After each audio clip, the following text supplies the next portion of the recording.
নির্বাচন সম্পর্কিত নতুন আইনকে কেন্দ্র করে ফ্রান্স শান্তি নিউ ক্যালেডিয়ায় ব্যাপক বিক্ষোভ ছড়িয়ে পড়েছে। বিক্ষোভকালে এরই মধ্যে অন্তত 4 জন নিহত হয়েছেন। পরিস্থিতি নিয়ন্ত্রণে আনতে সেখানে জরুরি অবস্থা জারি করেছে ফ্রান্স সরকার। ওশেনিয়া মহাদেশে ফ্রান্স শাসিত অঞ্চল নিউ ক্যালেডোনিয়া মঙ্গলবার নিউ ক্যালেডোনিয়ার আঞ্চলিক ভোটাধিকার নিয়ে একটি নতুন আইন পাশ করেছে ফ্রান্স সরকার।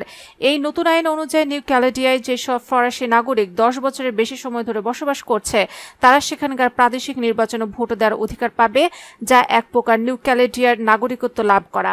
এই আইনের বিরুদ্ধে ফুঁস উঠেছে নিউ ক্যালেডোনিয়ার অধিবাসীরা।